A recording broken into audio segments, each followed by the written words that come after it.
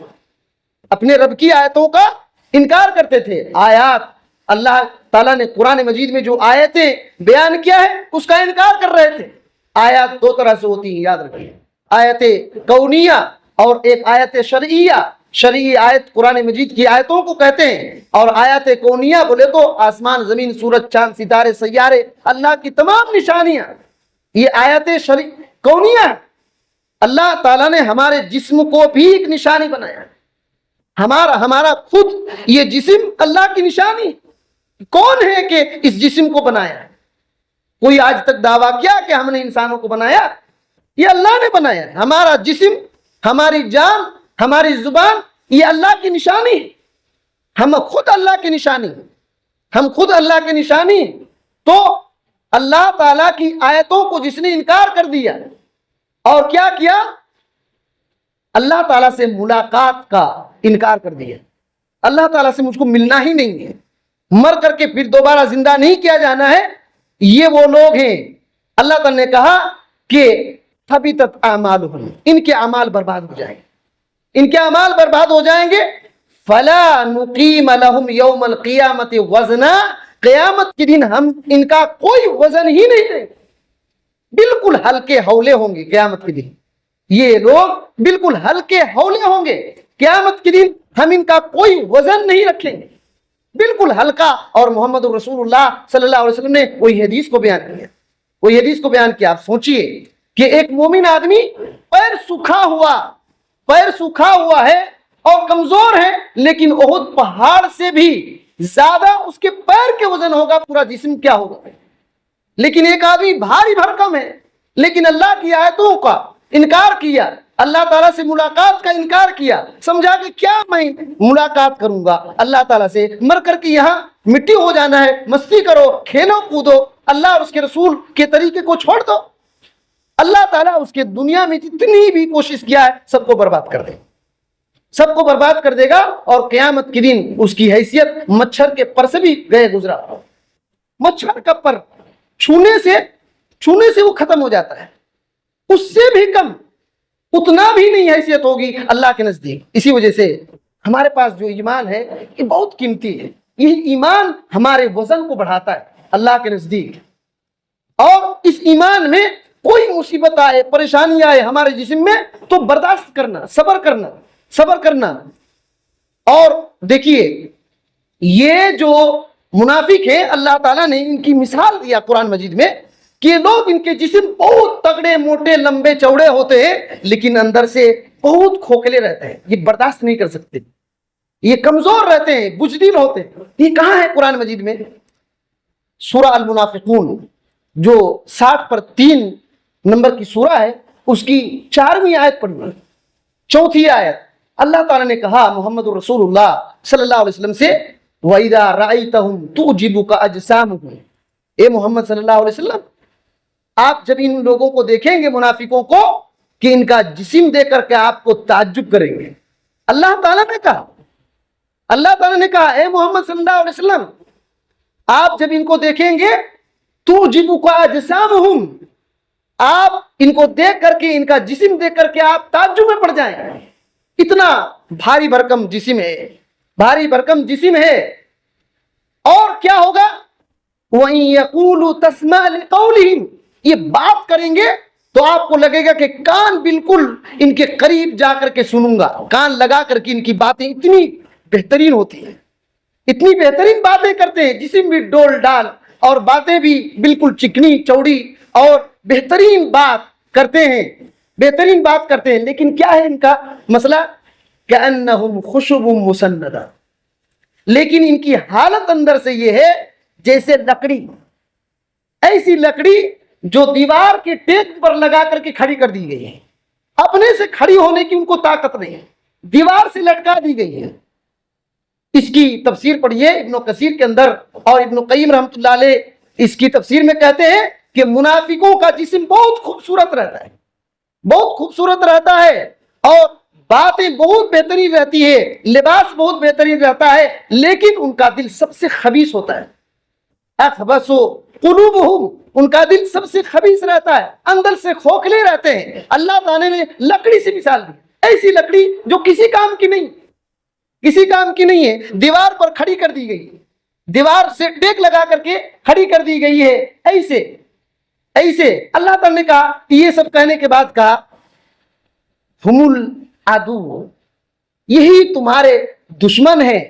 فاحذرہم، اے محمد صلی اللہ علیہ وسلم ان سے بچ کر رہنا. قاتلہم اللہ انا یؤفکون، اللہ تعالیٰ ان کو برباد کرے، یہ کہاں پھرے جا رہے ہیں، اللہ اس کے رسول کے طریقوں سے کہاں پھرے جا رہے ہیں، اللہ تعالیٰ ان کو برباد کرے. اب سوچئے کہ اللہ تعالیٰ کیا کہتا ہے کہ ان کے جسم آپ کو تعجب میں ڈال دے گا. اس آیت کریمہ کی تفسیر میں جب دیکھیں گے تو ابی بن کعب جو منافقوں کا سردار تھا، آپ تفسیر میں دیکھیے اور تاریخ میں دیکھیے، اس کا جسم بہت لمبا چوڑا تھا. اتنا فخر کرتا تھا کہ اللہ کے نبی صلی اللہ علیہ وسلم اور صحابہ کرام کو کہا کہ ان کو ایک دن ہم مدینے سے نکال دیں گے. یہ کہا، یہ دین ہی سے نکل گیا. اور اللہ تعالیٰ نے جب وہ مرا تو قرآن مجید کی آیت نازل کر دیا کہ آپ 70 بار بھی استغفار کریں، اللہ قبول نہیں کرے گا. نبی صلی اللہ علیہ وسلم سوچیے، نبی صلی اللہ علیہ وسلم کو اللہ تعالیٰ نے کہا کہ آپ، ان کا بچہ آیا تھا کہ اللہ کے نبی صلی اللہ علیہ وسلم آپ کا کرتا دے دیجئے، میں اپنے ابو کو دفناؤں گا. آپ ان کے بارے میں ڈیٹیل سے پڑھیے. اللہ تعالیٰ نے نبی صلی اللہ علیہ وسلم کو منع کر دیا، آپ ان کے لیے استغفار نہیں کر سکتے، اور 70 بار بھی اگر استغفار کریں گے اللہ قبول نہیں کرے. کوئی حیثیت نہیں، دل ڈور رہنے سے کوئی حیثیت نہیں. تو منافقوں کا مسئلہ یہ ہے کہ بڑا مضبوط دکھتے ہیں، اندر سے بہت کھوکھلا رہتے ہیں، بہت کھوکھلا، ان کی کوئی حیثیت نہیں رہتی. اور سورہ احزاب میں جو 3 نمبر کی سورہ ہے، اس کی 19ویں آیت پڑھی تو منافقوں کا اصل اللہ تعالیٰ نے نقشہ کھینچ کر رکھ دیا ہے. اللہ تعالیٰ نے کہا اشحۃ علیکم، اے محمد صلی اللہ علیہ وسلم یہ لوگ آپ کو مدد کرنے میں بہت بخیل ہیں. جنگ ہوتی تھی، اعلان ہوتا تھا، مسلمان غریب فقیر مسکین بھی نبی صلی اللہ علیہ وسلم کے پیچھے چلے جاتے تھے جنگ کرنے کے لیے. اب سوچیے، جنگ کرنے کے لیے ہم تاریخ کا واقعہ سنتے ہیں نا، چھوٹے چھوٹے بچے 2 آ گئے اللہ کے نبی صلی اللہ علیہ وسلم کے پاس اور دوسرے سے کہنے لگے کون ہے؟ ابو جہل. آ گئے تھے نا. لیکن منافقوں کا بڑا جسم تھا، لیکن ڈرتے تھے. اللہ تعالیٰ نے وہی نقشہ کھینچا ہے، اشحۃ علیکم، اے محمد صلی اللہ علیہ وسلم یہ آپ کو مدد کرنے میں بہت بخیل ہے، بہت بخیلی کرتے ہیں آپ کی مدد کرنے میں. ان کا معاملہ کیا ہے، کیسی عادت ہے ان کی؟ فَإِذَا جَاءَ الْخَوْفُ، جب ڈر کی کوئی بات آتا، رَأَيْتَهُمْ، دیکھیں گے ان کو، جب ڈر کی بات آئے گی تو آپ ان کو دیکھیں گے، ان کی حالت کیا ہے؟ يَنْظُرُونَ إِلَيْكَ تَدُورُ أَعْيُنُهُمْ، آپ کی طرف غور سے دیکھتے ہیں. جب ان کو کوئی ڈر کا ماحول آ گیا کہ ابھی یہ ہو جائے گا، وہ ہو جائے گا، کافر ہار جائیں گے یا کچھ ہو جائے گا, مصیبت آ جائے گی, تو اے محمد صلی اللہ علیہ وسلم آپ کی طرف بہت غور سے دیکھتے ہیں, اور تدور اعینہم, ان کی آنکھیں گھومتی ہے. اتنا ڈر کہ ان کی آنکھیں گھومتی. کیسے گھومتی ہے؟ اللہ اکبر. اللہ تعالیٰ نے کہا, اس کا نقشہ اللہ نے کھینچا ہے, کالذی یغشی علیہ من الموت, جس طریقے سے کوئی مرنے والا آدمی ہے, موت قریب ہے اور اس کی ڈر سے آنکھیں گھومتی ہے, ایسے ایسے ہوتی ہے. ان لوگوں کا اتنا ڈر ہے کہ ان کی آنکھیں گھومتی ہے. یہ مسئلہ ہے جب ڈر کی بات آتی ہے. لیکن اللہ نے کہا کہ فَإِذَا ذَهَبَ الْخَوْفُ, جب ڈر کا ماحول ختم ہو جاتا ہے تو کیا کرتے ہیں, یہ کیا کرتے ہیں, سَلَقُوكُمْ بِأَلْسِنَةٍ حِدَادٍ. اے محمد صلی اللہ علیہ وسلم, جب ڈر کا ماحول ختم ہو جاتا ہے تو اپنی تیز زبانوں سے آپ کو بہت برا بھلا کہتے ہیں. تیز زبانوں سے بہت برا بھلا کہتے ہیں, تیز زبانیں سے بہت برا بھلا کہتے ہیں. اور پھر کیا مسئلہ ہوتا ہے ان کا, شحتن علی الخیر, مالوں کے بہت دیوانے کی طرح حریص ہوتے ہیں. مال کی اتنے دیوانے, حریص, مال کے پیچھے بھاگنا. اللہ نے کہا اولئک لم یؤمنوا, یہی وہ لوگ ہیں جو اصل ایمان ہی نہیں لائے. یہ وہ لوگ ہیں جو اصل ایمان ہی نہیں لائے ہیں. اللہ تعالیٰ ان کے اعمال کو برباد کر دے گا, اور اللہ تعالیٰ اس کو کرنے میں قدرت رکھتا ہے. یہ سورہ الاحزاب کی آیت نمبر 19 میں یہ بات ہے. پورا واقعہ جب آپ دیکھیں گے یہ کیوں آیت نازل ہوئی, تو معالم التنزیل تفسیر بغوی کے اندر امام بغوی رحمۃ اللہ علیہ نے اس کی وضاحت کیا ہے کہ شان نزول کیا ہے.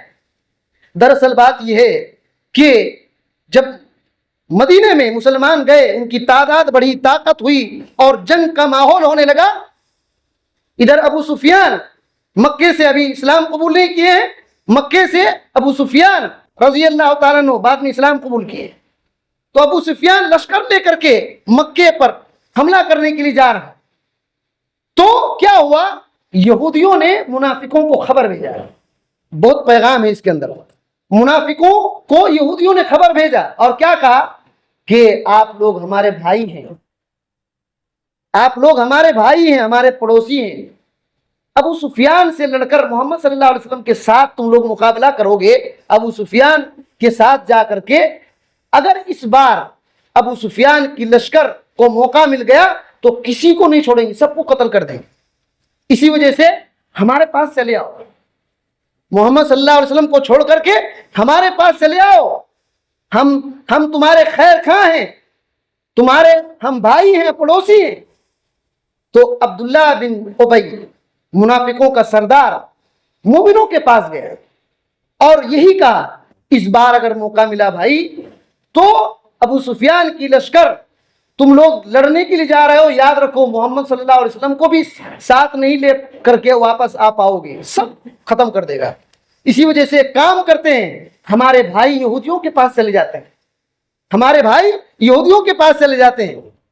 امام بغوی رحمۃ اللہ علیہ کہتے ہیں مومنوں نے جب یہ سنا تو ڈرے نہیں, ان کا ایمان اور بڑھ گیا, ان کا ایمان اور بڑھ گیا. تو اللہ تعالیٰ نے اسی وجہ سے یہ آیت نازل کر دیا کہ دیکھو ان منافقوں کی حالت دیکھو, یہ مسلمانوں کو برباد کرنے کے چکر میں رہتے ہیں, کوئی بھی کسر نہیں چھوڑتے. لیکن جب ڈر کا ماحول ہوتا ہے اتنا دیوانے کی طرح پاگل ہو جاتے ہیں ڈر سے کہ ان کی آنکھیں گھومنا شروع ہوتی ہیں, گھومنے لگتی ہے, لگتا ہے کہ مر جائیں.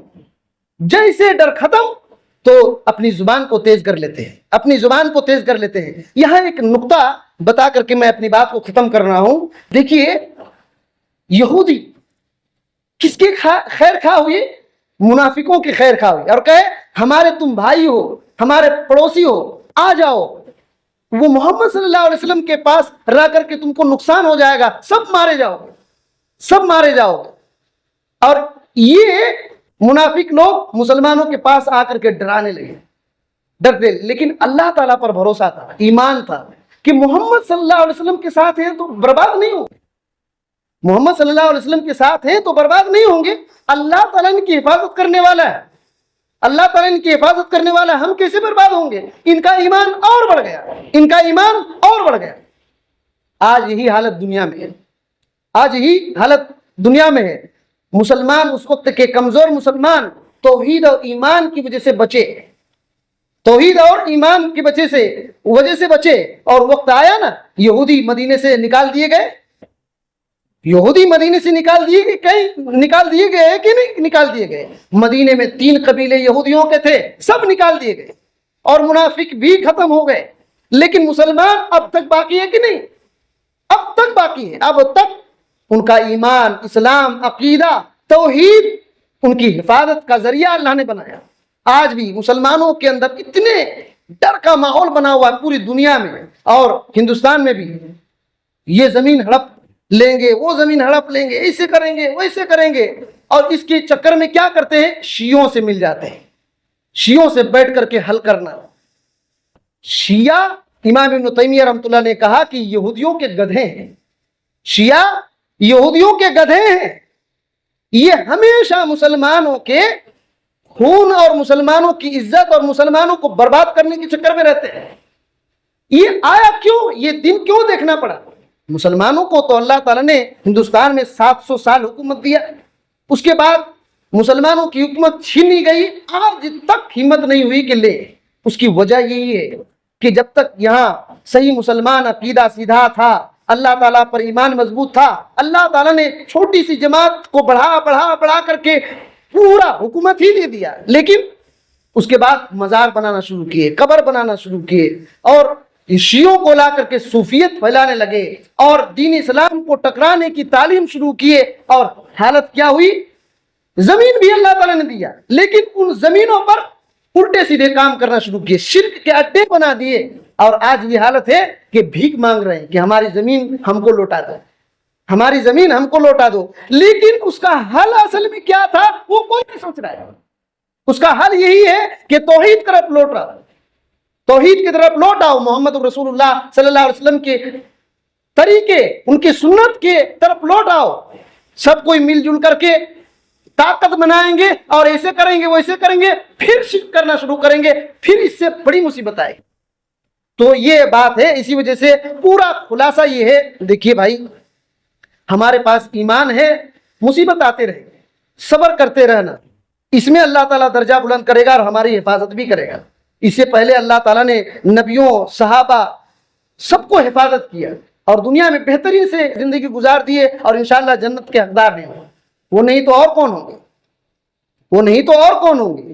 یہ آخری قیامت کے آخری آدمی تک جو مومن ہوگا ان کو مصیبت آئے گی۔ دجال بھی پھاڑ ڈالے گا نا آدمی کو، جو مومن ہوگا پھاڑ دے گا، اس وہ کو بھی مصیبت آئے گی، لیکن صبر کرے گا تو اللہ رب العالمین اس کی حفاظت کرے گا، اس کے ایمان کی بھی، اور جنت سب سے بڑی بات ہے کہ جنت اس کے لیے ہوگا۔ اور اگر یہاں صبر نہیں کریں گے، الٹے سیدھے راستے ڈھونڈیں گے، شرک کے اور نفاق کے اور بدعت اور خرافات کے راستے ڈھونڈیں گے، دنیا میں بھی ذلیل اور رسوا ہوں گے، اور قیامت کے دن تو ہونا ہی ہونا ہے۔ اللہ تعالیٰ ان سب باتوں کو سمجھنے کی توفیق دے، اور نبی کریم صلی اللہ علیہ وسلم، صحابہ کرام رضوان اللہ علیہم اجمعین کے طریقے کو سمجھ کر اسی کے مطابق زندگی پار کرنے کی توفیق دے۔